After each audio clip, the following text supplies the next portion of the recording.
Здравейте хора, днес ще ви покажа как може да използвате World Edit, а по-точно да използвате командата set0 и така нататък. Първата работа. Имам предвид с Steel Launcher, да знаете с Steel Launcher. Влизате и пишете CurseForge set0, ето това го пишете и натискате на първия линк. Тук натискате Download. То ви се инсталира, ето тук е. Сега даже втори път ще го изтегля само заради вас. И избирайте си версията. Аз играя на 1.24. Ще го изтегля още веднъж само единствено заради вас. И ето то на вас ви се изтегля. Изтеглило ви се. И след като ви се изтегля, отваряте... чакайте, извинете, обърках.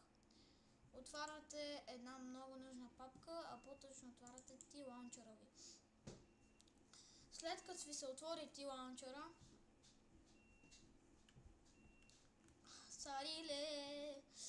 натискате на ето тази папчица и натискате Mods.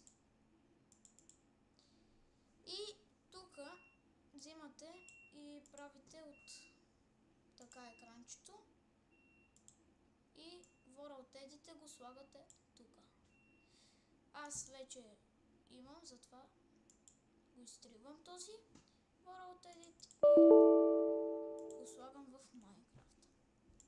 След което излизаме от всекъде. Другите приложения вече няма да ни потребват. И трябва да затворим Майнкрафта.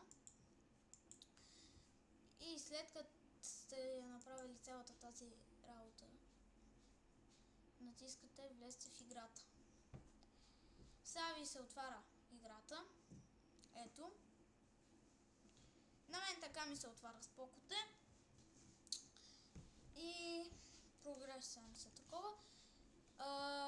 Mods. Избирате Mods и тук трябва да ви се появи World Edit. Натискате готово. Избирате си света, може да направите нов или да си играете в стар, както вие искате.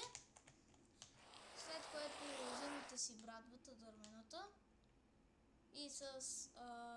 чакайте да сме на Wither.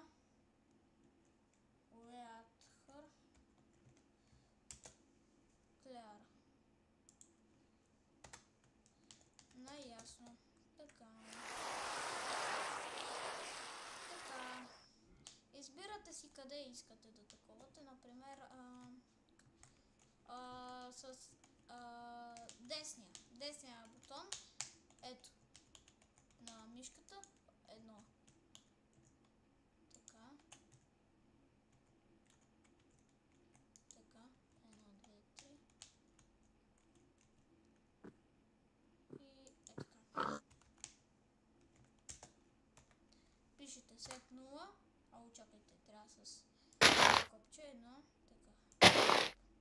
Така. Така и така. Опа, обърках командата, извинявам се.